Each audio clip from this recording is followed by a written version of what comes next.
Okay, good evening, everyone. We are on the record. Today is Wednesday, the 22nd day of September 2021.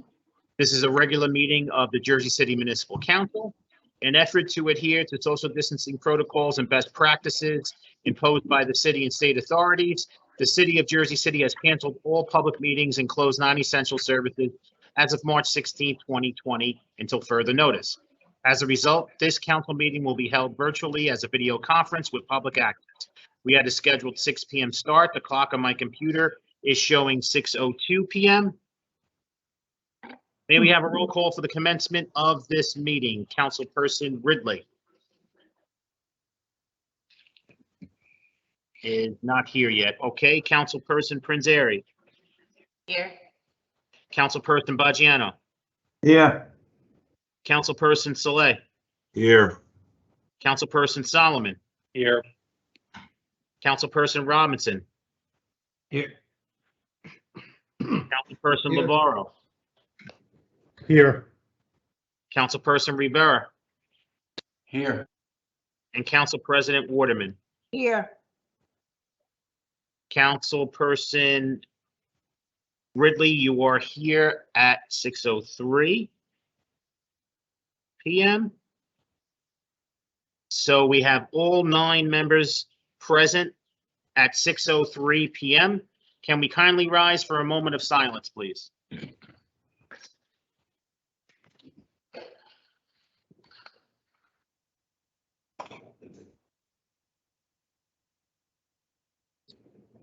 For Dorothy Danzy, mother of Father Rocco at St. Aidan's.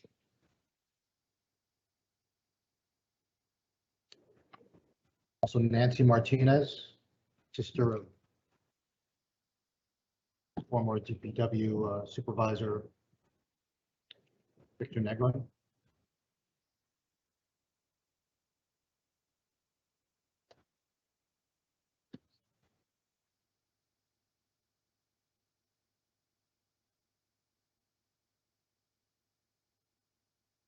May they rest in peace.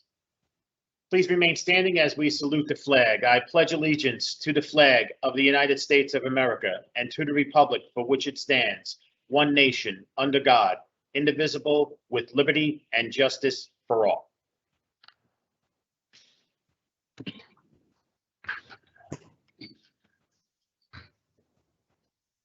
Alrighty. On behalf of Council President Waterman, in accordance with the New Jersey Public Laws of 1975, Chapter 231, the Open Public Meetings Act, also known as the Sunshine Law, adequate notice of this meeting has been provided by the posting on the bulletin board of the first floor of City Hall, the annual notice, which is a schedule of meetings and caucuses of the Municipal Council for the calendar year 2021, and filed in the office of the City Clerk on Wednesday, November 12, 2020.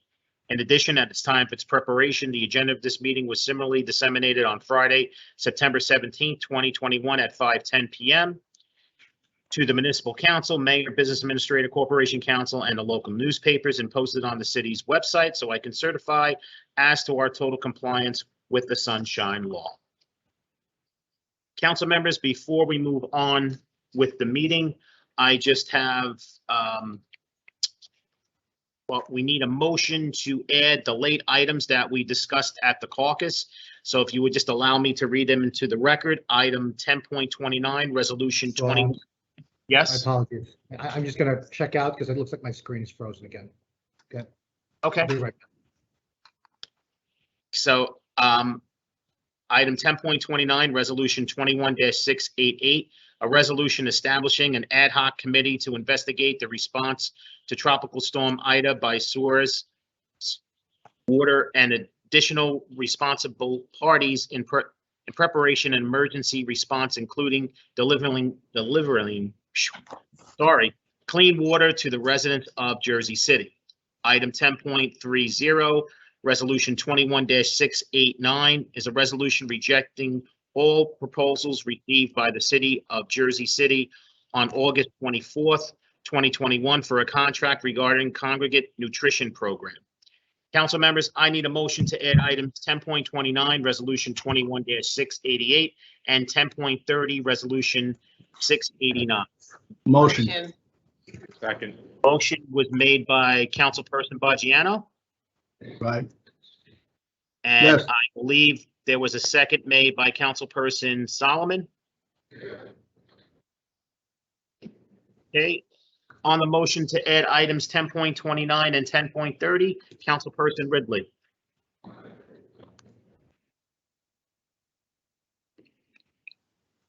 Aye. Councilperson Prinzary. Aye. Councilperson Baggiano. Aye. Councilperson Saleh. Aye. Councilperson Solomon. Aye. Councilperson Robinson. Aye. Councilperson Lavaro. Aye. Councilperson Rivera. Aye.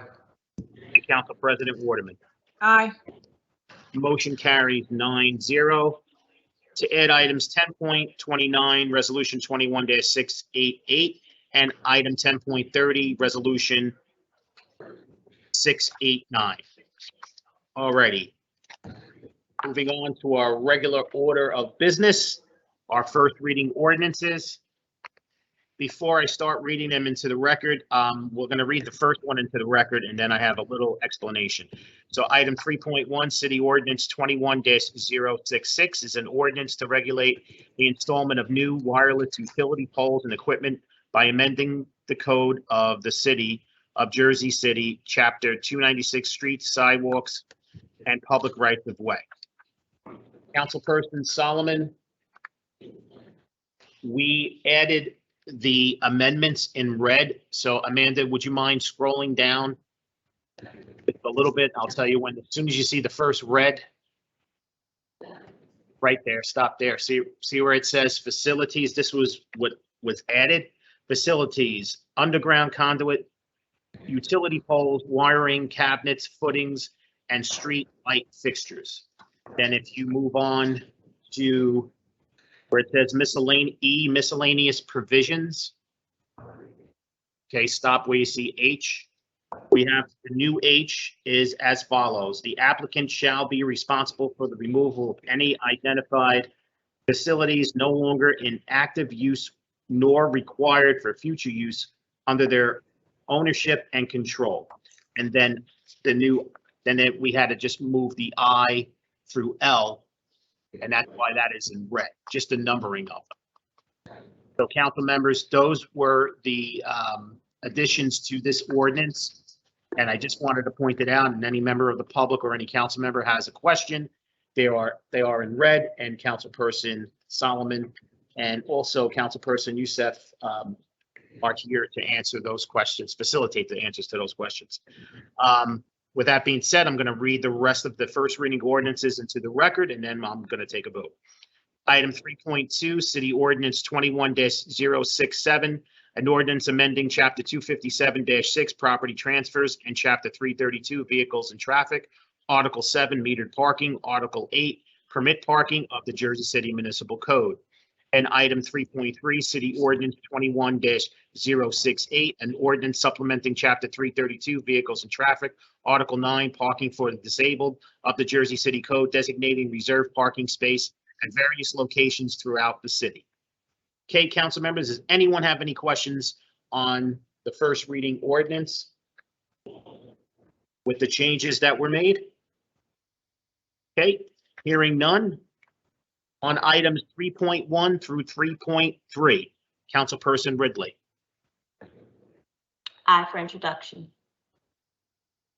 Councilperson Prinzary. Aye for introduction. Councilperson Baggiano. Aye. Councilperson Saleh. Aye for introduction. Councilperson Solomon. Aye. Councilperson Robinson.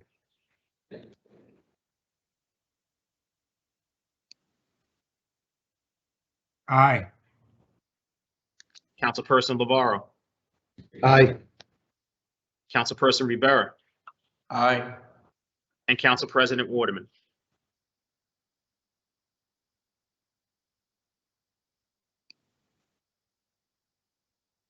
Aye. I'm sorry, Sean. Aye. That's okay. That's okay. First reading ordinances 3.1 through 3.3 are introduced unanimously, 9-0. Okay. Just before we move on to the second reading ordinances, just a little public announcement for the members of the public. Anyone wishing to speak on the second reading ordinances, you need to provide us with your full name and telephone number through the live event Q&A, and we will patch you through the meeting. With that being said, first, second reading ordinance, item 4.1, City Ordinance 21-062, an ordinance supplementing Chapter 332, Vehicles and Traffic, Article 3, Parking, Standing, Stopping, amending Section 332-24, no parking certain hours on Washington Street and Columbus Drive in the vicinity of 25 Christopher Columbus Drive. This is a public hearing on this ordinance. Any member of the public wishing to be heard, please provide me with your full name and telephone number through the live event Q&A, and we will patch you through the meeting.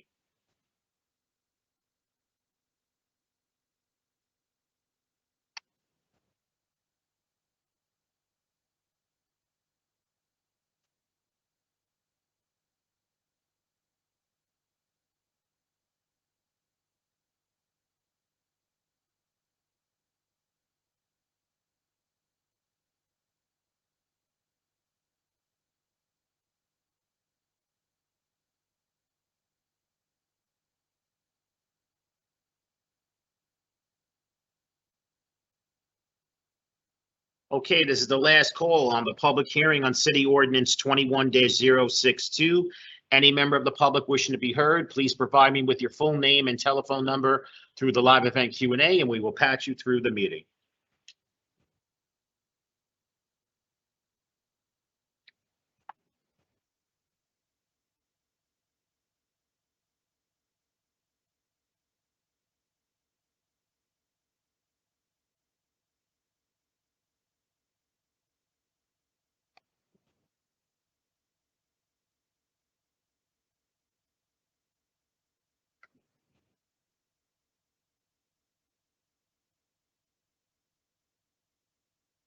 Okay, council members, no one has contacted me through the live event Q&A. May I have a motion to close the public hearing on City Ordinance 21-062? Motion. Motion was made by Councilperson Saleh, and I'll give the second to Councilperson Prinzary because she was a very close second. On the motion to close the public hearing on City Ordinance 21-062, Councilperson Ridley. Aye. Councilperson Prinzary. Aye. Councilperson Baggiano. Aye. Councilperson Saleh. Aye. Councilperson Solomon. Aye. Councilperson Robinson. Aye. Councilperson Lavarro. Aye. Councilperson Rivera. Aye. And Council President Waterman. Aye. Motion carries unanimously 9-0 to close the public hearing on City Ordinance 21-062. For final consideration and adoption of City Ordinance 21-062, Councilperson Ridley. Aye. Councilperson Prinzary. Aye. Councilperson Baggiano. Aye. Councilperson Saleh. Aye. Councilperson Solomon. Aye. Councilperson Robinson. Aye. Councilperson Lavarro. Aye. Councilperson Rivera. Aye. Council President Waterman. Aye. City Ordinance 21-062 is adopted unanimously 9-0. On to our next second reading ordinance, item 4.2, City Ordinance 21-063, an ordinance supplementing Chapter 332, Vehicles and Traffic, Article 9, Parking for the Disabled of the Jersey City Code, designated reserved parking space at various locations throughout the city. This is a public hearing on this ordinance. Any member of the public wishing to be heard, please provide me with your full name and telephone number through the live event Q&A, and we will patch you through the meeting.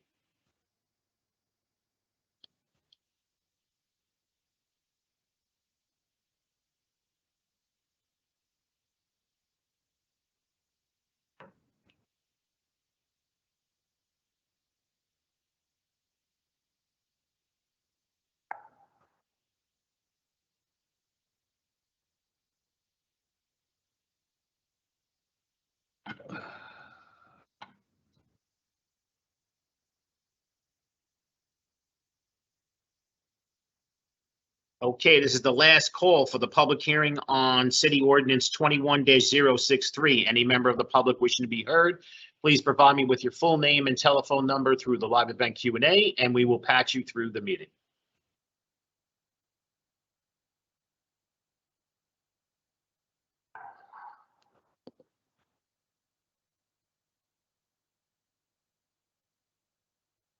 Okay.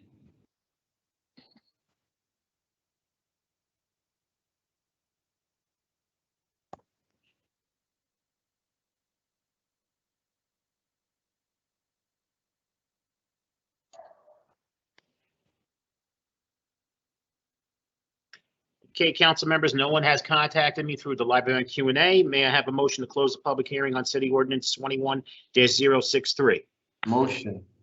Motion made by Councilperson Rivera, seconded by Councilperson Baggiano. On the motion to close the public hearing on City Ordinance 21-063, Councilperson Ridley, Aye. Councilperson Prinzary, Aye. Councilperson Baggiano, Aye. Councilperson Saleh, Aye. Councilperson Solomon, Aye. Councilperson Robinson, Aye. Councilperson Lavarro, Aye. Councilperson Rivera, Aye. and Council President Waterman. Aye. Motion carries unanimously 9-0 to close the public hearing on City Ordinance 21-063. For final consideration and adoption of City Ordinance 21-063, Councilperson Ridley, Aye. Councilperson Prinzary, Aye. Councilperson Baggiano, Aye. Councilperson Saleh, Aye. Councilperson Solomon, Aye. Councilperson Robinson, Aye. Councilperson Lavarro, Aye. Councilperson Rivera, Aye. and Council President Waterman. Aye. City Ordinance 21-063 is adopted unanimously 9-0. On to our next second reading ordinance, item 4.3, City Ordinance 21-064, a franchise ordinance granting permission to 208 CCJ LLC for the installation of 4 decorative planters at Block 12703, Lot 1, also known as 2 Cole Street, 4 Cole Street, 6 Cole Street, 8 Cole Street, encroaching into the right-of-way. This is a public hearing on this ordinance. Any member of the public wishing to be heard, please provide me with your full name and telephone number through the live event Q&A, and we will patch you through the meeting.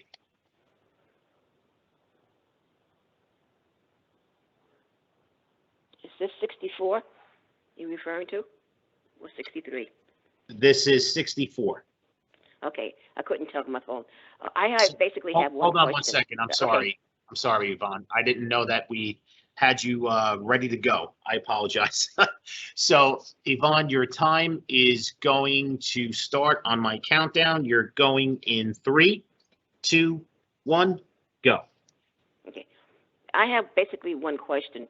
I've noticed the planters around the city, and I noticed how close they are in terms of fire trucks. My question always had been, if there was a fire on a neighborhood where these planters are, and they have the city block off, how do a fire truck get through?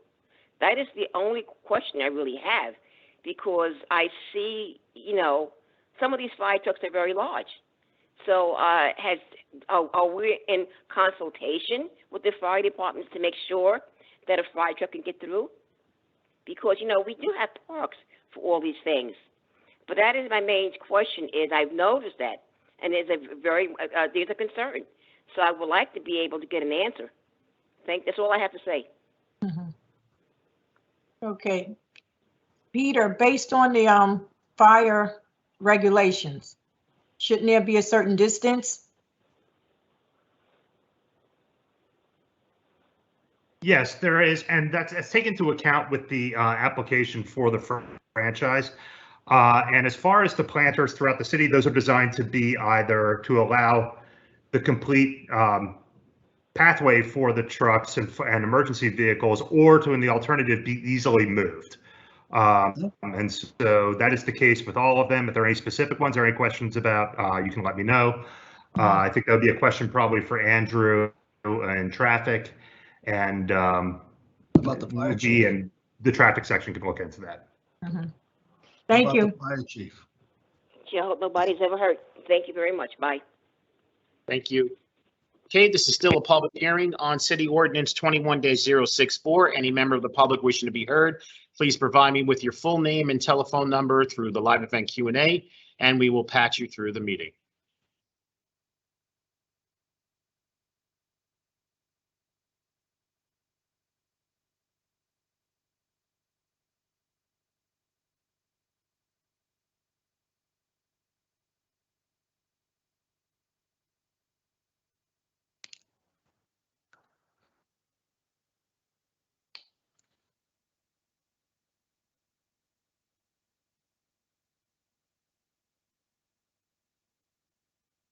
Okay, this is the last call for the public hearing on City Ordinance 21-064. Any member of the public wishing to be heard, please provide me with your full name and telephone number through the live event Q&A, and we will patch you through the meeting.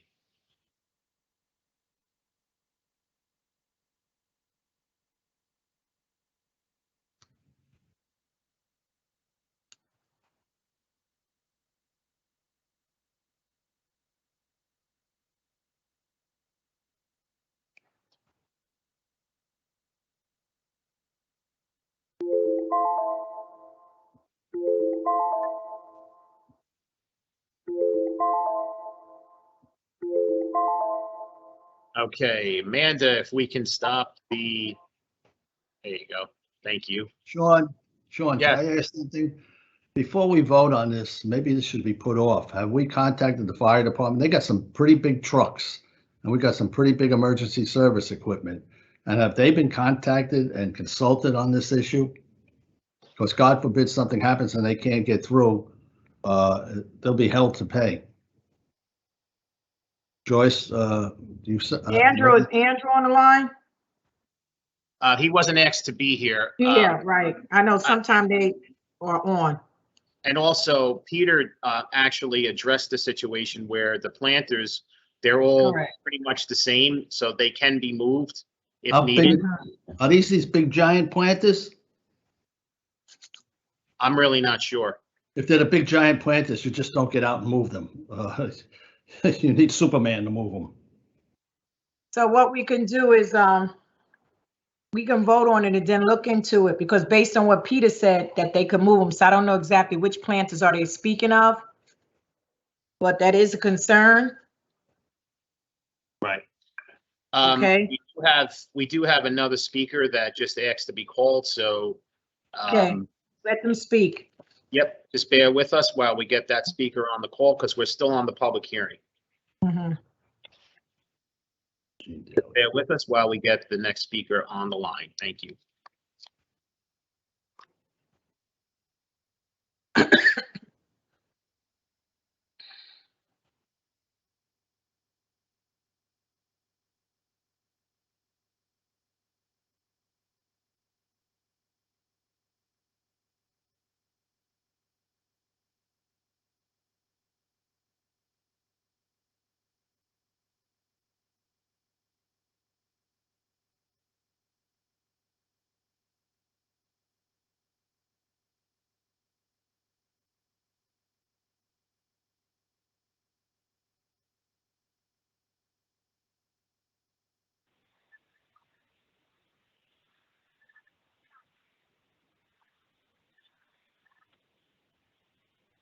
Okay, I believe we have our next speaker on the line. If you can identify yourself for the record, please. Yes, my name is Jean Daly.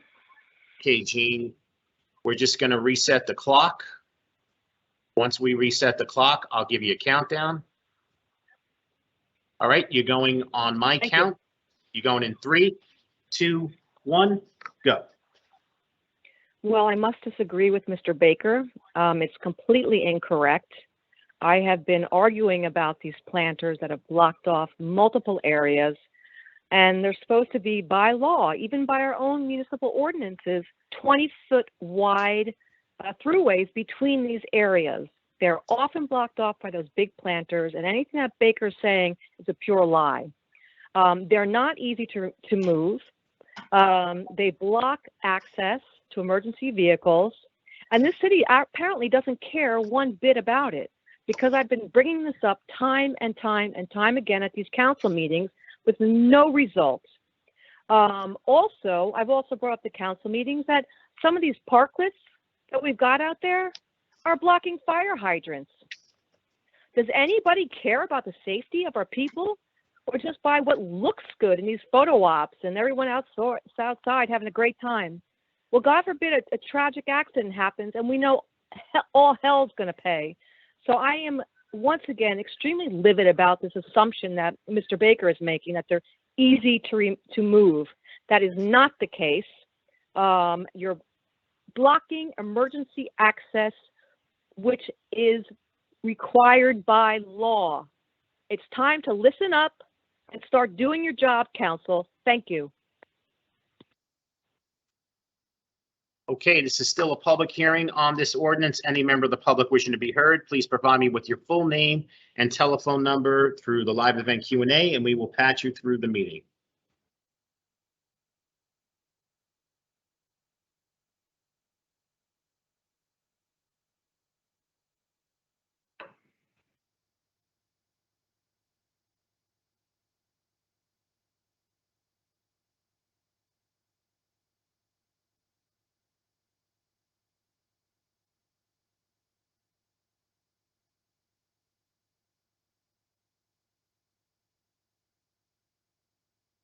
Okay, this is the last call for the public hearing on City Ordinance 21-064. Any member of the public wishing to be heard, please provide me with your full name and telephone number through the live event Q&A, and we will patch you through the meeting.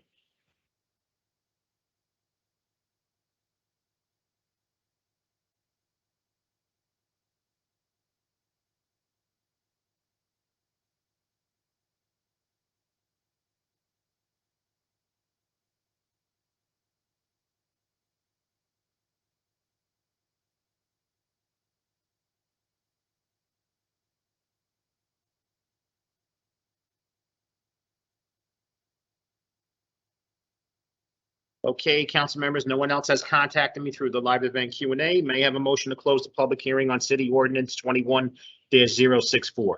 Motion. Motion made by Councilperson Rivera. May I have a second? Second. Second by Councilperson Baggiano. On the motion to close the public hearing on City Ordinance 21-064, Councilperson Ridley. Aye. Councilperson Prinzary. Aye. Councilperson Baggiano. Aye. Councilperson Saleh. Aye. Councilperson Solomon.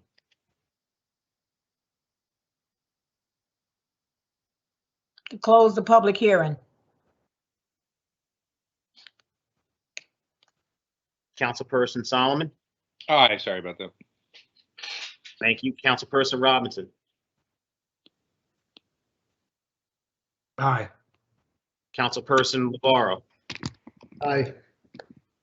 Councilperson Rivera.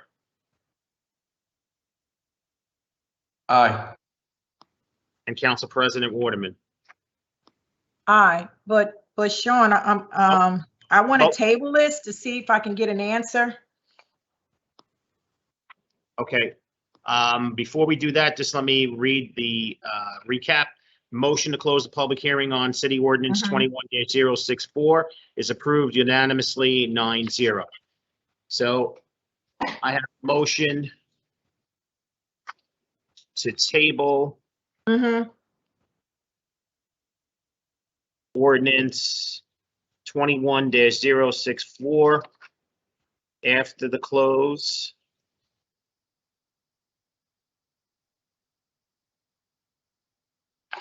of the public hearing. And the motion was made by Council President Waterman. May I have a second? Second. Second. Second made by Councilperson Ridley. On the motion to table City Ordinance 21-064 after the close of the public hearing, Councilperson Ridley. Aye. Councilperson Prinzary. Aye. Councilperson Baggiano. Councilperson Baggiano. Aye. Councilperson Saleh, Aye. Councilperson Solomon, Aye. Councilperson Robinson, Aye. Councilperson Navarro, Aye. Councilperson Rivera, Aye. and Council President Waterman. Aye. Motion carries unanimously 9-0 to table City Ordinance 21-064 after the close of the public hearing. Okay. On to our last second reading ordinance, item 4.4, City Ordinance 21-065, an ordinance supplementing Chapter 332, Vehicles and Traffic, Article 3, Parking, Standing, and Stopping, amending Section 332-22, no parking anytime on Kearney Avenue. This is a public hearing on this ordinance. Any member of the public wishing to be heard, please provide me with your full name and telephone number through the live event Q&A, and we will patch you through the meeting.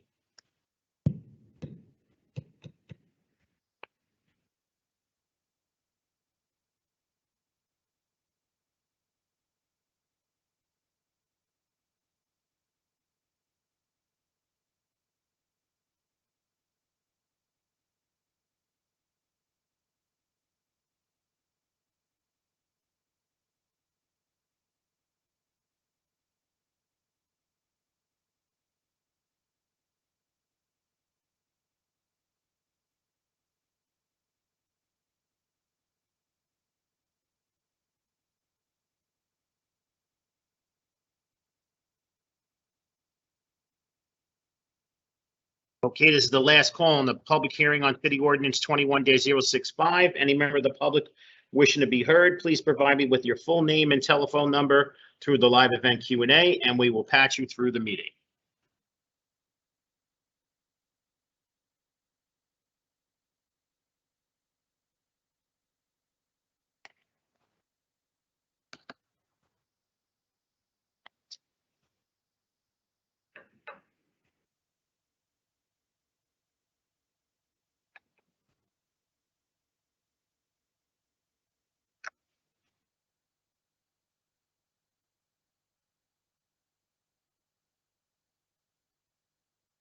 Okay, council members, no one else has contacted me through the live event Q&A. May I have a motion to close the public hearing on City Ordinance 21-065? Motion. Motion made by Councilperson Rivera. May I have a second? Second. Motion. Second.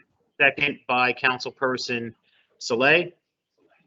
On the motion to close the public hearing on City Ordinance 21-065, Councilperson Ridley, Aye.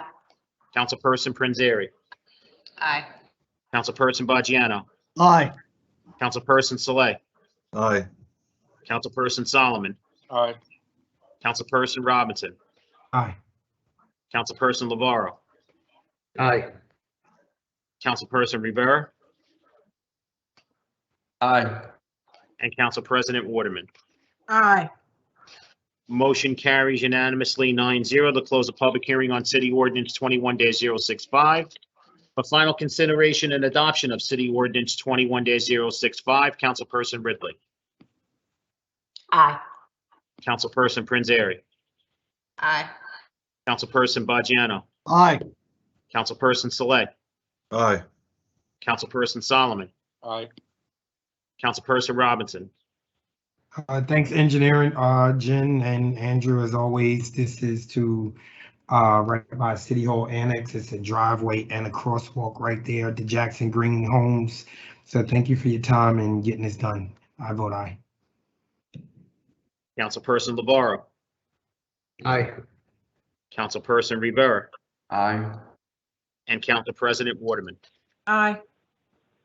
City Ordinance 21-065 is adopted unanimously, 9-0.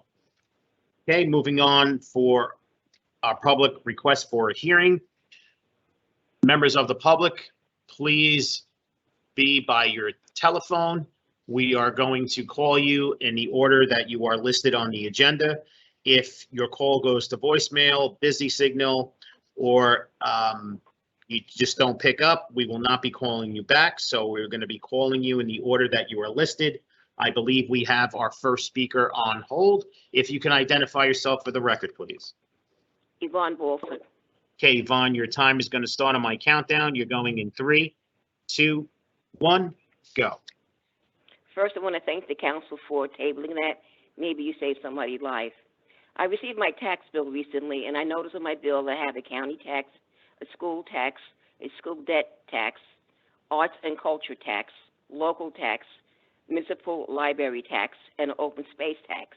What should be on that list also should be what taxpayers pay to subsidize rent control and affordable housing, because they're not paying any increase, and that's being transferred over to the taxpayer. And that really should be on there. People should know what they're subsidizing. Nothing is free. And as I look at the census from 1910 to 2020, Jersey City has 50,000 more residents approximately, because obviously I don't think it was a fair census, because nobody walked around like they did in the past. But that's a lot of people. So there's no way that we can have all this subsidized housing, because there's basically a lot more people living in Jersey City. So the point of it is, you're asking me to subsidize people, and I want that on my tax bill. I think that's the fair thing to do. Secondly, if I can mention that I got my water bill, I paid it. I did not go down that much. I mean, the previous bill had the MUA charge. My new bill did not, and it was almost the same as the one with the MUA. So something is going on with the MUA, or something's going on with the water bill, in which I did go down some, but not that much. So I'm concerned about the water bill, and I think the city should take over the water charges, and I really think the city should amend my tax bill and have everything there what I am subsidizing. Thank you very much. Okay, thank you very much. We can hang up the line so we can get our next speaker patched through. I greatly appreciate it. I believe we have our next speaker on hold. If you can identify yourself for the record, please. Yes, my name is Jean Daly.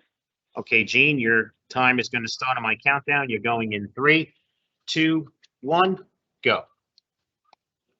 Hopefully I have enough time to address 2 issues, but something I'd like to address is about birds smashing into the high-rise windows on these migration paths.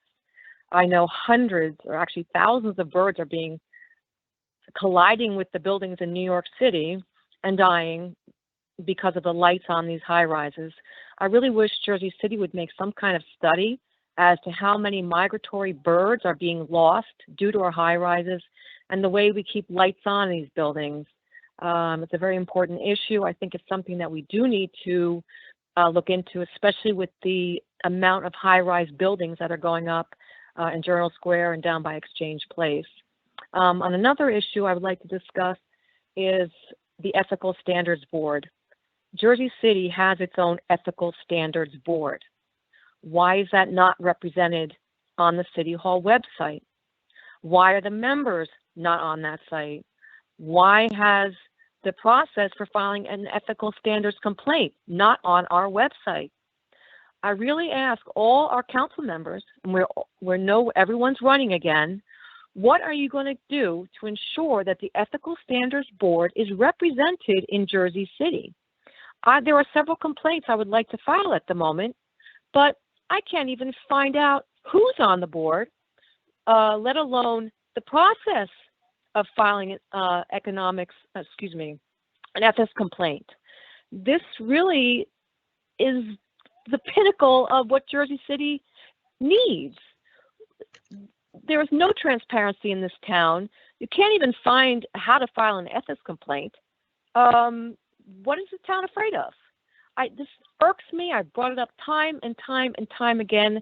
And with this new election going on, what are each of you going to do to ensure that we have the Ethical Standards Board on our city website and are given a means to file ethical complaints? Thank you very much. Okay, if we can hang up the line so we can get our next speaker patched through, I greatly appreciate it. I believe we have our next speaker on hold. If you can identify yourself for the record, please. Jessica Salas. Okay, Jessica, your time is going to start on my countdown. You're going in 3, 2, 1, go. My name is Jessica Salas and I live in Port Liberté. I have been a resident of Jersey City for over 20 years and a homeowner of Port Liberté for the last 12. As I'm sure this council is aware, Port Liberté is a one-way in, one-way out community. The only access to the property is on Chapel Avenue. During football season, that access is restricted due to the high volume of cars parked on both sides of Chapel Avenue without regard to public safety and security, especially for the residents of Port Liberté. There are 805 units housing over 2,600 residents at Port Liberté. That does not include staff, contractors, and visitors to the Hudson House. It is a fair estimate to conclude there are more than 3,000 people requiring access to Port Liberté on any given day. Over 3,000 people that are entitled legally to safety and security provided by the city. Unfortunately, that safety and security is ignored for all football games. This past Saturday, I was in contact with Council President Waterman regarding this matter, and I wanted to say thank you for being so accessible on a Saturday. Unfortunately, however, yet again, the city does not plan nor coordinate regarding these games. There should be absolutely no parking on Chapel Avenue as to ensure access to Port Liberté for residents, visitors, deliveries, and more importantly, first responders. I have had the unfortunate luck of recently needing emergency surgery. Had this happened during a football game, any call I would have needed to make to 911 would have been useless, as nobody would have been able to access Port Liberté to take me to a hospital. On July 4th every year, the city limits additional cars to Port Liberté to 300 cars. The homeowners of Port Liberté, as we say, foot the bill for added security. We follow the mandate from the city as to ensure the safety of everyone involved, something this city does not do when it applies to them. The city is so concerned with safety only when it doesn't apply to them. The city needs to be concerned all the time and not only when it is convenient. The appearance of complacency is often worse than complacency itself. I have sent photographs of the situation to Council President Waterman. I've also spoken to JCPD and was not taken seriously regarding this matter. I'm completely and utterly shocked at the lack of concern the city has for the residents of Port Liberté. On Saturday, there was zero police presence and zero regard for public safety. As taxpayers in this city, we will no longer tolerate the complete disregard this city has shown for a problem that is getting worse. Whenever there is a golf tournament, the police presence is extreme. Parking and traffic enforcement is evident, but when there is a football game, all law and order is irrelevant. I was informed that school safety would be in charge of the game. School safety, no police officers, and no enforcement of anything. This is unacceptable. This is a city making decisions that completely and obviously ignore an entire group of over 2,600 residents and taxpayers for the benefit of a football game. If we have learned anything in the last 18 months, it is that emergencies happen more so than we thought. If there was an emergency at Port Liberté, there is no way for our community to receive the help and assistance we are entitled to. This council, and in turn the city of Jersey City, is on notice of the problem, and I implore you to take corrective action before something happens. Too often, we as a society react after an emergency. My life and the lives of over 2,600 residents of Port Liberté deserve preemptive measures and not merely action after something happens. Our lives are surely worth more than that. Thank you for taking the time to listen to me, and I'm hopeful a solution can be found as there is a big football game Friday night. Thank you, Councilwoman Ridley, and thank you, Council President Waterman, for being so available this past weekend. Thank you. Jessica, I spoke to the public safety director today. He said he was going to station some police officers down there this week because there's a game. If nothing changed, give me a call back, but he said he was going to station some police officers down there to see exactly. All right? With all due respect, Council President Waterman, it's the parking on Chapel Avenue. Chapel Avenue becomes one big parking lot. Half the meeting tonight was about safety and security and emergency personnel, emergency vehicles, first responders. Cars were parked so close and so far protruding into Chapel Avenue that zero fire trucks could have made it to Port Liberté on Saturday. And with St. Peter's Prep, Don Bosco, it's terrifying for us. Yeah. I've been down there, so I'm gonna see if nothing changes this week. Just give me a call back because he said he's going to be down to see and guide the traffic. So let me know.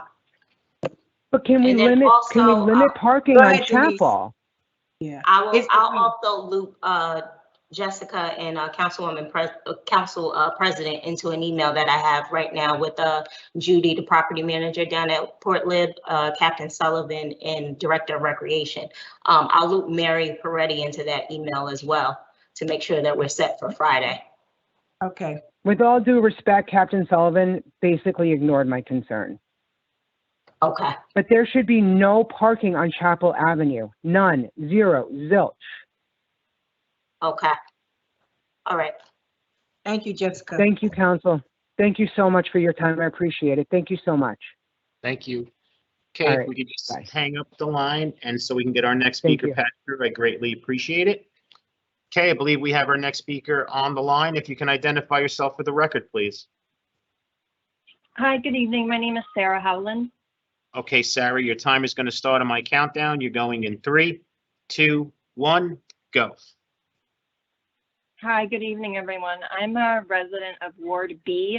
I'm just wondering if the council is aware, and if so, what it's doing, if anything, about the dozens of fly-by-night real estate developers who buy up distressed properties, often at sheriff auctions, conduct shoddy and superficial renovations without permits, and then flip the houses to usually first-time home buyers who are often unaware, or the developer lies about the lack of permitting and code violations. And for context, this happened to me 2 years ago when I bought my house in Ward B. I moved from New York City.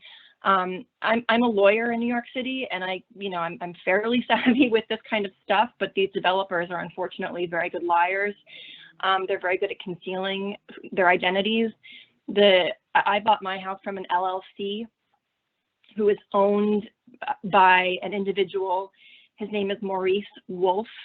He is based in Brooklyn, but he owns, I checked online, he owns more than 600 LLCs that basically just operate as shell companies through which he runs these illegal house flips. It didn't take me very long to discover all this information through public records, so I can't imagine that it's not on the radar of the city officials or someone's radar. This individual happens to have done, he was convicted of criminal fraud for real estate bid rigging, of all things.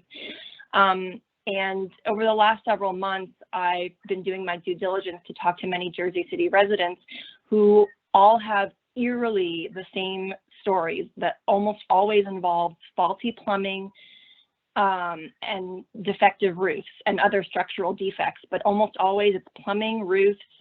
They eerily always have the same fixtures, shaker-style cabinets and quartz countertops. Often there are illegally finished basements. I know there's an element of home buyer responsibility here to do our due diligence, and a lot of people just don't know what their rights are. A lot of people have just spent their life savings on a new home and can't afford a lawyer, and they're afraid of coming forward to the government because they're afraid of getting hit with steep code violation fees. And I worry that this is creating, a real estate bubble, and the people who are homeowners and renters, frankly, are going to be stuck, holding the bag. And also this is creating an affordable housing deficit, or at least contributing to it. So I just wonder if there's a consumer advocacy arm, government entities are talking to each other about this, maybe city and state and county departments talking to each other, and if they're talking to also maybe prosecutors and investigators to see if there's any criminal activity, because I think a lot of these developers are also engaging in criminal activity by hiding behind these shell companies. Sarah? Thank you. Okay, your time has stopped. Thank you. Sarah, Oh, this is Councilwoman Prinzeri. Briefly, I'll get your contact information from the clerk's office. There's another person in the ward that had reached out to me about a similar issue, and so I'd like to speak a little bit more about you on this, or about this issue with you. Councilperson, then I can link up with you then, councilperson, as well. Perfect. Yeah, because this was brought to my attention from somebody else, and I just want to make sure that we're really fully understanding this landscape. So Sarah, I will reach out to you tomorrow. Okay. Wonderful. Thank you so much. Take care. Okay, thank you very much. We can hang up the line so we can get our next speaker patched through. I greatly appreciate it. All right. Speaker 5.5 declined, and 5.6, there is no answer. So with that being said, that concludes our public speaking portion of the meeting. Any questions or comments on petitions and communications items 6.1 through 6.21? Hearing none. Any questions or comments on officer communication items 7.1 through 7.10? Any questions or comments on report of directors 8.1? Okay, moving right on to our claims and addendum number 1. I'll be taking the vote on claims and addendum number 1. Councilperson Ridley. Aye. Councilperson Prinzary. Aye. Councilperson Baggiano.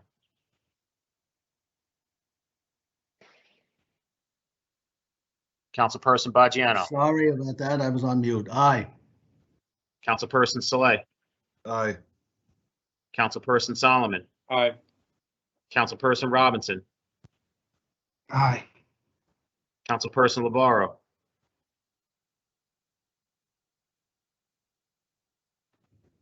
Aye. Councilperson Rivera. Aye. And Council President Waterman. Aye. Claims and addendum number 1 are approved unanimously, 9-0. On to our resolutions. We are going from items 10.1 through 10.12. Again, on items 10.1 through 10.12. Councilperson Ridley. Aye. Councilperson Prinzary. With regard to 10.1, I look forward to hearing what the auditor comes back with regard to trash service, and I vote aye for all. Councilperson Baggiano. I agree with Mira. I vote aye, though. Councilperson Saleh. Aye for all. Councilperson Solomon. I'm going to abstain on 10.7, just don't know enough about, and then vote aye for all the rest. Councilperson Robinson. Aye. Councilperson Lavarro. Just on 10.1, may I ask to the councilwoman, would-be council,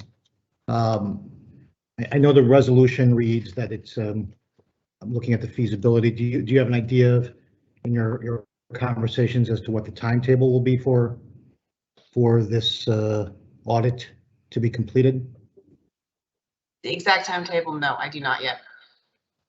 Okay. So, sorry. So on 10.1, I'm glad to see that we're looking at insourcing. As I've said at the caucus, and I've said over the years that insourcing on this and looking at the feasibility of that is a good thing. As I said at caucus, though, that feasibility analysis is long overdue. It's been promised for years, frankly. And I'd rather that this, instead of saying that to determine whether is a feasible option, that we're just really doing an analysis to determine how to do it. That being said, I do think it's insourcing is a good thing, and on our trash collection services, both for the local economy, for our local residents, to bring good jobs and good paying jobs to Jersey City residents, but also to take control of our own quality of service, which we get tons of complaints about that from residents about trash collection. So I will vote yes on that. And I want to thank Samantha Carpio on with regard to resolutions 10.5 and 10.6 for the information. I'm going to vote yes here, but I do have some questions and ongoing concerns with regard to kind of the profit that goes to the residents and the homeowners of these affordable units. And this is a subject that's been coming up and to be addressed as to wealth building opportunities for residents who are living in affordable housing opportunities. So I just want to better understand that. But thank you for the information. I vote aye on all.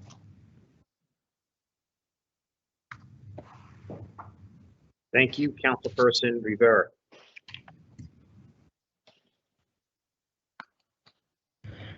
I vote aye.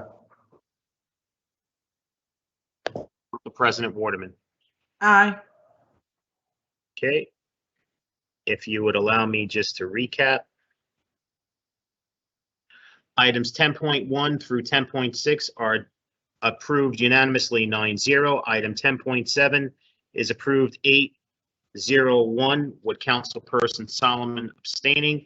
And items 10.8 through 10.12 are approved unanimously 9-0. Okay, on to items 10.13 through 10.23. I believe 10.13, we have John Mercer sitting in for our Assistant Business Administrator, sitting in for John Metro. John, are we withdrawing item 10.13, the amendment to the cooperation agreement with the JCRA and Berry Lane Park? Yes, we are, Sean. I believe they're making changes to the attachments, so the administration would like to withdraw it at this time. Okay, so council members, with the exception of 10.13, 10.20 has been withdrawn, and 10.22, which has been withdrawn, I'll be taking a vote on items 10.14 through 10.23, with the exception of 13, 20, and 22. Councilperson Ridley. Aye. Councilperson Prinzary. Aye for all. Councilperson Baggiano. Aye for all, but could you put them up on the screen? Could we see the amendments? I mean, the resolutions? We'll get that up there for you. Councilperson Saleh. Aye. Councilperson Solomon. Aye. Councilperson Robinson. Aye. Councilperson LeBarrow. Sean, where are we going through to? We're going from 10.13 through 10.23 with the exception of 13, 20, and 22, which all have been withdrawn. I vote aye. Aye for all. Councilperson Rivera Aye. and Council President Waterman. Aye. Items 10.13 through 10.23, with the exception of 13, 20, and 22, have been approved unanimously 9-0. Okay, on to the balance of our resolutions. We're going from item 10.24 through 10.30. Again, 10.24 through 10.30. Councilperson Ridley. 24 to 30. I have a few comments on 10.25.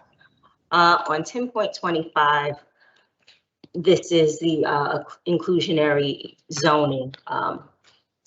And I know we've been talking about this a lot lately, and I've expressed some of my issues with this current version of this resolution. And, you know, one of those issues, or let me say the issue, is not with the affordable housing component and making sure we get that done. I think we need to get it done in a timely manner. And I know that there have been meetings lately. I'm not privy to those meetings and when the next meeting is and what all has gone on in those meetings, as well as the majority of the council, because we're not all in those meetings. But some of my concerns are with inclusionary zoning in general is if you are in real estate, you're familiar with the practice called redlining. And redlining is basically a discriminatory practice that limits services, particularly financial, to residents of a certain area, certain economic demographic, racial demographic.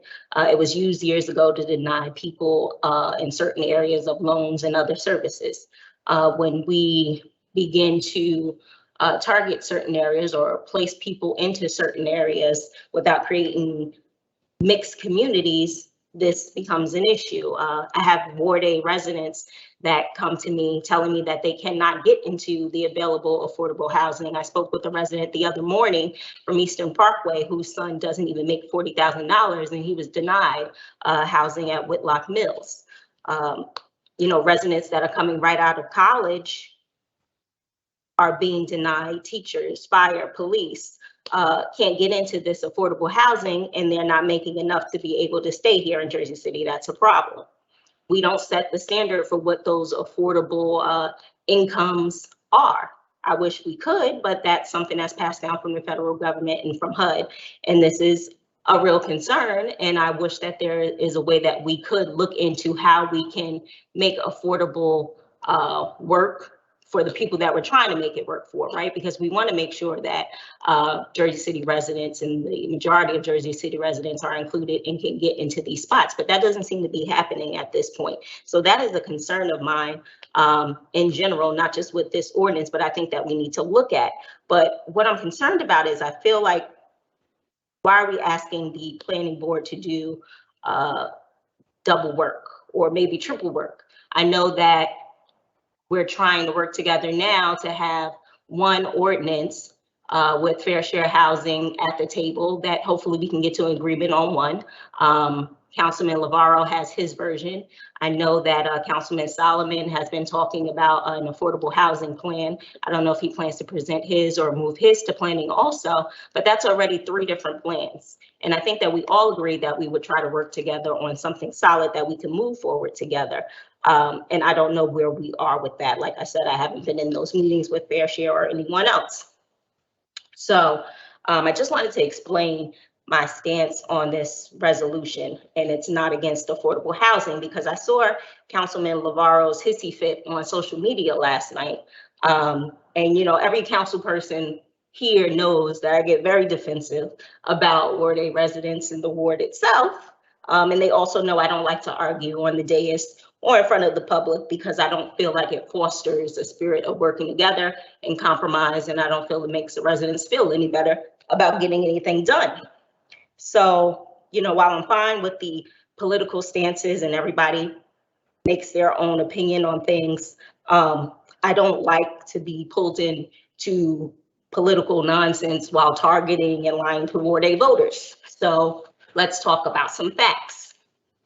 So when Councilwoman Panzeri decided she wanted to start the West Side SID, Councilman Lavarro said that Councilwoman was starting the gentrification of the West Side.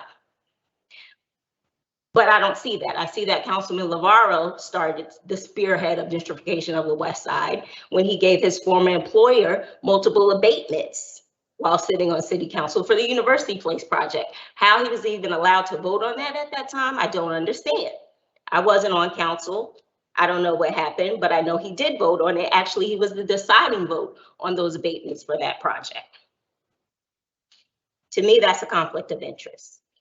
Then, you know, there are additional votes that were taken that we can talk about. Well, we're just going to talk about that one for right now.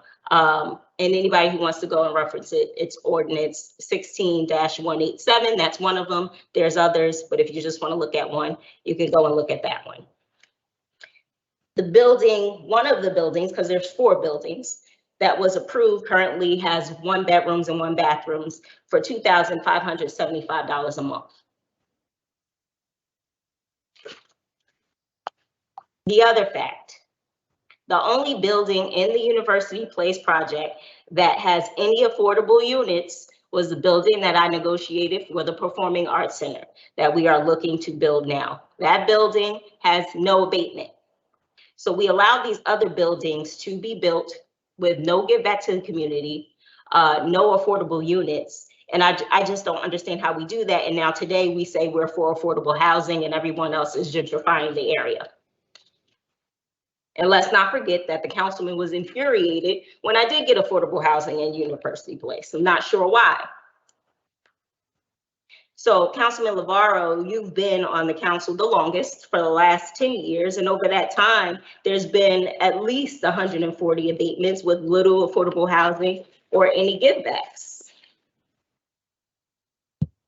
You asked us, also a fact, you asked us to consider fair share housing and that they were great at what they do and that they were the perfect people to listen to. And now that they're at the table with everyone and we are listening and everyone's compromising, you're going ahead of them and trying to push your agenda. So which one is it? Is fair share housing the entity that we should be listening to and working with, or should we listen and work with you only? So you seem to be turning your back on the people that you brought to council. But let me back up, because actually Councilwoman Waterman, before I got on council, was fighting for affordable housing and talking to fair share housing. So I say all that to say, Councilman, don't tell lies about me and I won't tell the truth about you. And with that, I am going to vote no on 1025 and I am going to vote aye on all the rest. Okay, Councilperson Prinzary. Well, with regard to 1025, I understand that this is a resolution just to send the ordinance that has been proffered by the councilman to our planning board for their comments, their feedback, their critique. I also know that there is another ordinance that's being worked on by the planning department and Fair Share Housing to see if they can come up with something that's going to work for everybody involved, for all different parts of the city. Now, one of my concerns is that this takes us right back to where we were back in 2019, when we had two ordinances that we were trying to reconcile through an ad hoc committee. So starting, those meetings actually started back in September of 2019. We finally, just over a year later, actually not just over a year later, but just over a year later, we, council voted on it. Nobody expected a pandemic. We understand that that did delay the meetings. And then now, again, 2 years later, I'm concerned that we are going to be in the same situation we were back in 2019, where we're going to have two ordinances that we have to reconcile. And my other concern, though, is that we do need to have a real conversation about what the inclusionary zoning ordinance is going to look like in Jersey City. I'm not convinced that the one that Councilman Navarro has proffered here is going to be good for us. As I've said before in my conversations with other municipalities, so a little bit of flexibility is key to making sure that the affordable units actually get built without having to go into major subsidies, bringing back potential tax abatements and the like, or in major density, like the one project downtown that was championed by the councilman that was going to put an additional 400 units, that to get that 20% that was actually pushed back against by advocates downtown and in the Heights. So to be perfectly honest, I'm conflicted about this. I'm not going to lie about that. However, I do trust that the planning board is a place where things can simmer a little bit and they can come back with comments and we can actually move forward with something that may work. So with that, I'm going to go ahead and vote yes on 1025, but note this is not in support of his ordinance. It is in support of the process, which is what the courts have decided we have to do one way or another before anything comes back to council. So it's aye for all. Thank you, Councilperson Baggiano. Nobody consulted me. Nobody asked me my opinion on any of this, so I'm going to vote no. You're voting no on 1025. and Yes how are on you the voting? rest. Yes Thank on the you. rest. Okay, Councilperson Saleh. Gonna vote no on 1025. I want to meet with Fair Share Housing, just as other council members have. And we need a plan that brings affordable housing, not just to the south side, but to the north side. We are sorely in need of it. And we get this on a daily basis. The people in the Heights are being priced out. We need a strong affordable housing ordinance, and we need it now. And I need to meet with them, and I need a seat at the table. So I'm not going to vote on something if I don't have a seat at that table to discuss my people's concerns. Thank you. And aye on the rest. You, Councilperson Solomon. Yeah, I'm going to vote aye on all here. Just briefly, thank you to Council President Waterman and all the colleagues on the SUAS committee. Is important that we see real change and not just talk there. So we'll get our first meeting on the thing. We'll get going there. And then just on 25, I think it's important to recognize, I believe, and folks in the meeting can confirm this, I believe it was Councilman Navarro himself who suggested that Fair Share and Planning sit down and really work on a ordinance, because I think he's committed to getting a strong inclusionary zoning out for the city. But I think the point here of 25 is you're starting the process, right? We don't want things to get delayed. We don't want, we want to create some pressure to make sure that we end up creating a really strong inclusionary zoning ordinance. And so I think it is the right step to take at this point. I know we'll all have time to review the details, propose suggestions. There'll be a discussion at the planning board. So I think it's not the end of the process, it's the start of it. But I think important to start the clock ticking. So that's why I'm voting aye on 25 and aye on all the rest.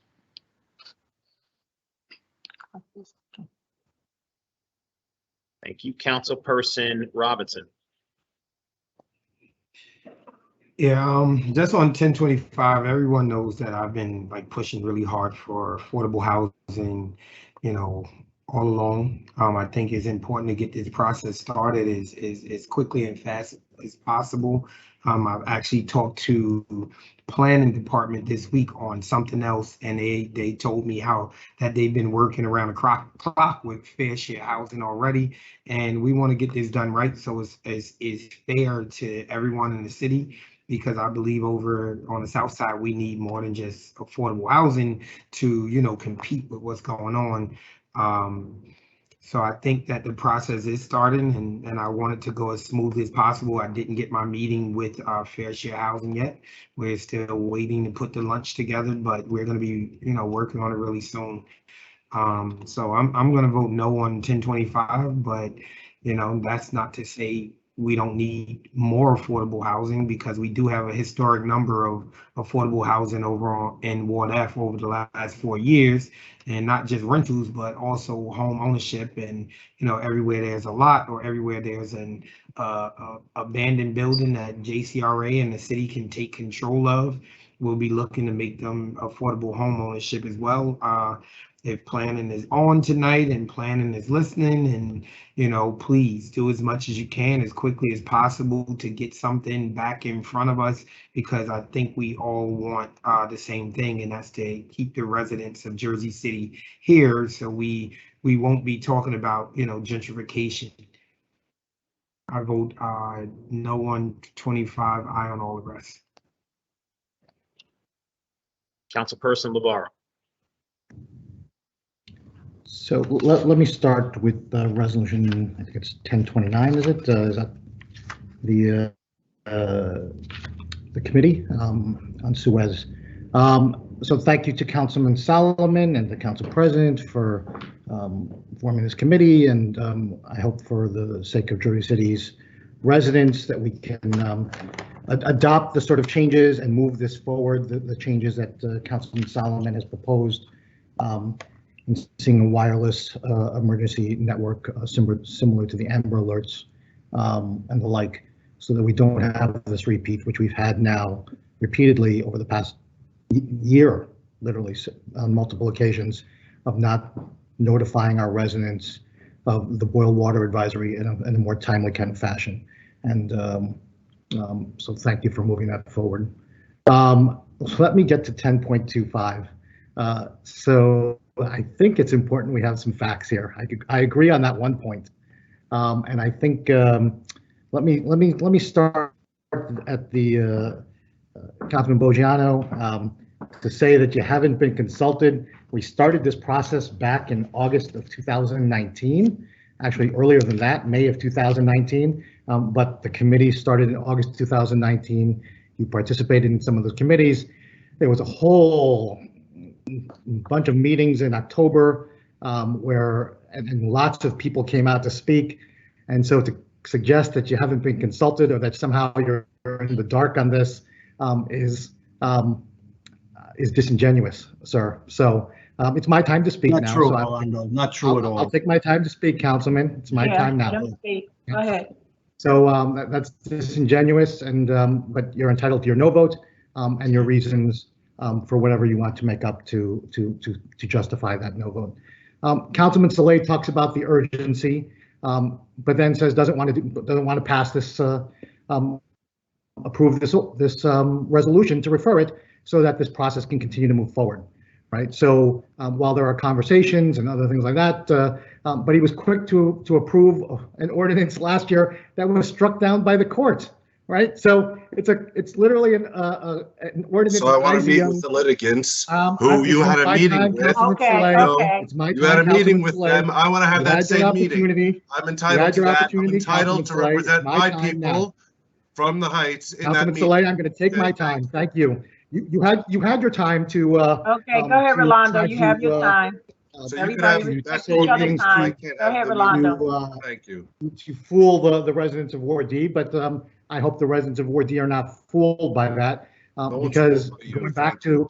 going back to the committee process and the promises you made for the strongest ordinance, and you continue to make this promise, but at the end of the day, your votes aren't consistent with that. Your votes are totally inconsistent. I voted with you, Rolando, if you remember, but you don't remember. Councilman, Thank you. it's my time. I'm going to reclaim my time. Thank you. Go ahead. And then let me now say this about some facts to the council person. Sorry you didn't like my hissy fit, but I'm going to have a little bit more of a hissy fit. So let's start with some truth, right? So you like to contend and talk about the Bayfront development and how you're at the forefront of that. I've been a champion of that from the get-go. But when the most important earliest vote came up, yeah, I've been the biggest champion of that on the city council, without a doubt, and I'll put my reputation on that. But when the first vote came up, you voted no. You were the only person on the city council who voted no on Bayfront. And so now you want to claim that victory. That's fine. I hope the Ward A residents recognize and understand that you flip-flopped on that initially, and you haven't really justified that or explained what you did there, other than to say, well, now the process is moving forward, so I'm going to continue to move forward with it. Well, thank you, Councilperson Ridley. The reality and the facts are this in Ward A. 75% of renters in Ward A are cost burden, meaning they spend more than 30% of their income on rent.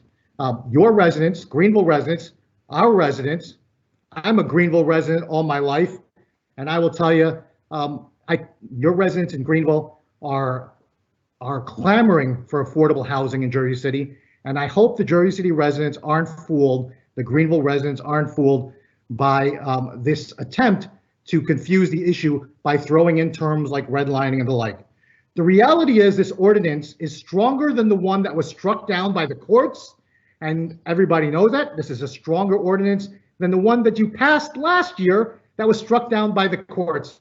That said, literally, a court literally said that the idea of horse trading affordable housing units for your community benefits, your pet projects, is illegal. It's selling off housing opportunities for our low income and moderate income families, so that you can have the amenities that you would like to see in the ward. The reality is this, is that the ordinance calls for 20% across the board citywide.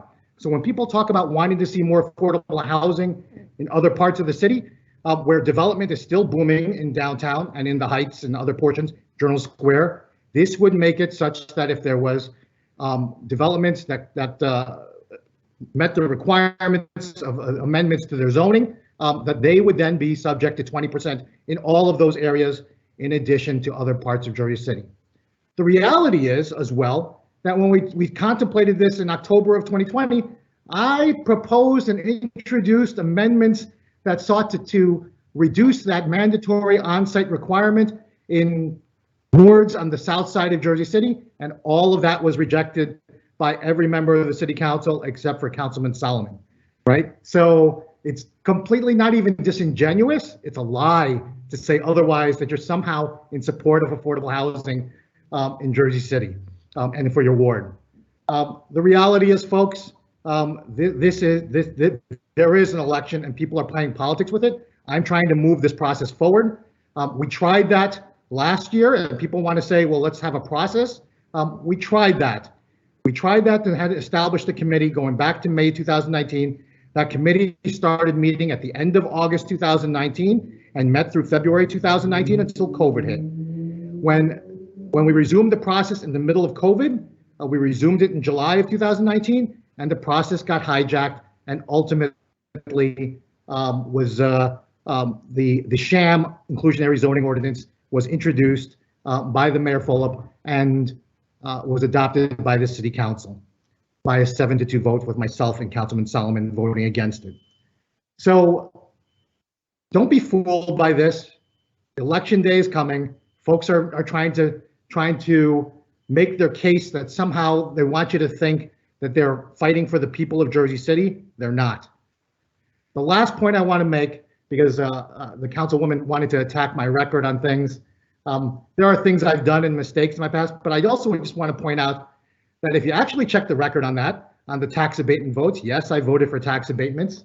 But if you actually check the record, you just condemned your other two at-large council people who were running with you, because they voted for more tax abatements than I ever did, frankly. In fact, one of them voted for all of them, frankly, right? So thanks, Councilperson Ridley, for that condemnation of the other at-larges that you're running with. With that being said, I want the people of Jersey City to know that I'm going to continue this fight. At this point, it looks like it's going down to, actually, no, we still have an opportunity with two at-larges. I hope the at-larges will consider adopting this resolution. But I will continue to fight whatever the outcome here is to ensure that we have a fairer, more equitable Jersey City. And whether it's moving forward to the planning board with this ordinance, or whether it's reintroducing it at a future meeting, that's what I will do in order to continue to make sure that our elected officials, all of us, are held accountable to the people of Jersey City. And with that, I vote aye for all. Councilperson Rivera. That was good. Just to actually, I actually thought that that Tanya Marion was actually, and her office was and Fair Share Housing have been working together nearly almost around the clock to get something that works. And I've actually thought that Councilman Labarro was part of that, part of those meetings, and I think that, you know, they're already actively working to get something done for everyone. So I was just a little confused with all of that, but you know, I'm 100% for affordable housing, always been. So, but I think we need to give everybody a chance, regardless on, you know, how long the structure is going to take. And, you know, like my colleagues all here, you know, are showing concern, you know, that we hope we don't make this political. I mean, you know, it's unfortunate that we are.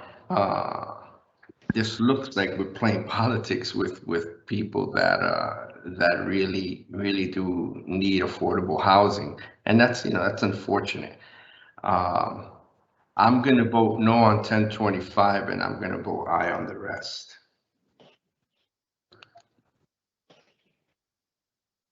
Council President Waterman.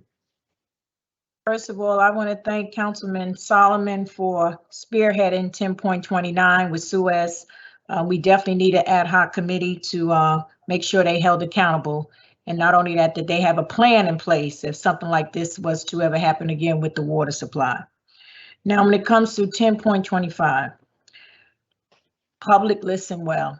Everybody on this council care about affordable housing. The question is now, how do we get it?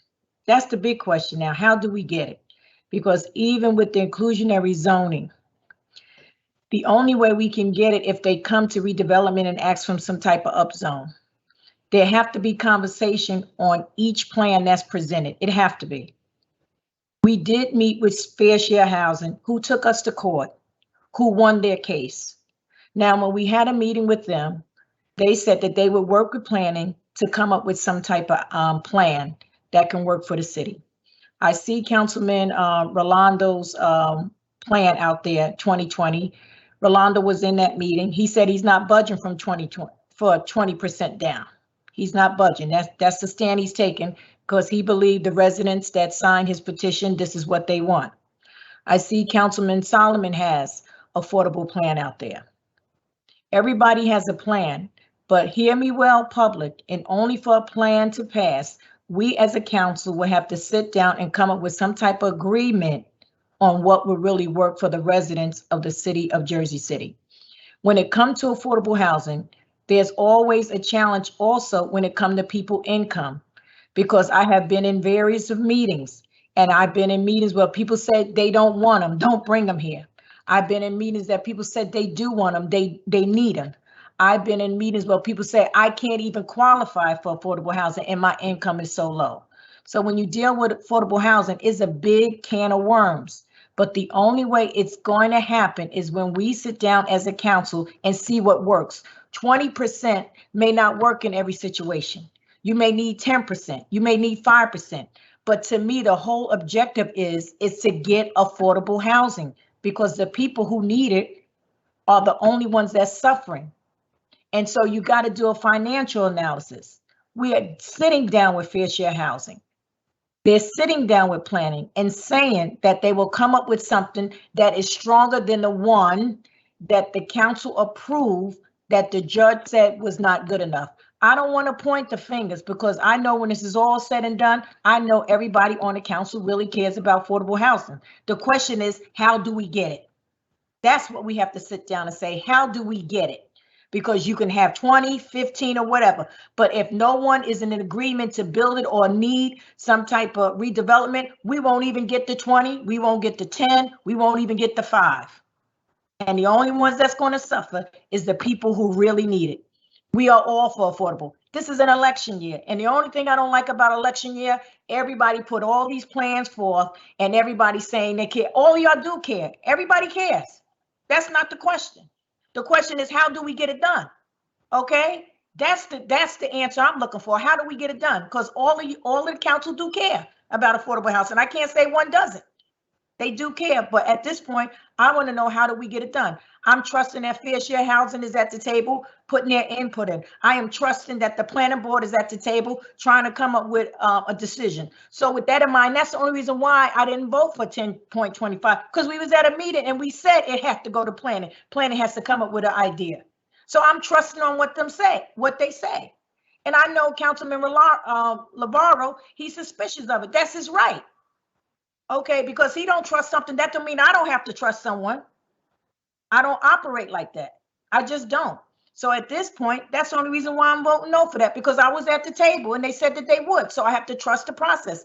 But my whole thing is, though, everybody do care about affordable housing. But the big question is, how do we get it done? Because as of right now, in the last year or two, everybody was building as of right, which means they're not asking for nothing extra. They just building. So we have to figure out, how can we as a council get them to ask for some extra so people can get affordable housing? That's the question. How do we get this done?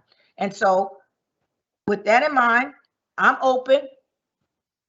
Any contract that comes, whatever we can get as a council, I think we need to sit down, put our differences aside, and whatever the plan is that work for that area or that ward, we should come up with agreement and say, this is what the people of the ward need. And everybody don't need 20, everybody don't need 10, everybody don't need 5. Because in each area, people are saying different things. And I'm hearing all sides. So with that, that's the only reason why I'm voting 10.25. I'm not voting for it because I was at the table and they said that they would do it. And the rest I'm voting yes for. Thank you. Okay. So if I can just recap, item 10.24 is approved unanimously 9-0. Item 10.25 is defeated 3-6, with council members Prinzeri, Solomon, and Lavarro voting in the affirmative. Items 10.26 through 10.30 are approved unanimously 9-0. With that being said, may I have a motion to adjourn at 7:31 To adjourn. p.m.? Motion made by Councilperson Rivera. May I have a second? Second. Second by Councilperson Prinzeri. On the motion to adjourn at 7:31 p.m., all council members present by acclamation, please say aye. Aye. Aye. We are out of here at 7:31 p.m. Thank you so much, Council President, members of the council, members of the staff, all of the people behind the scenes. Thank you for making this possible. And again, as I always say, teamwork makes the dream work. And please, members of the public, everybody watching and everybody here, please be safe out there. Thank you very much. Have a great night. Stay safe. Good night. Good night. Good night.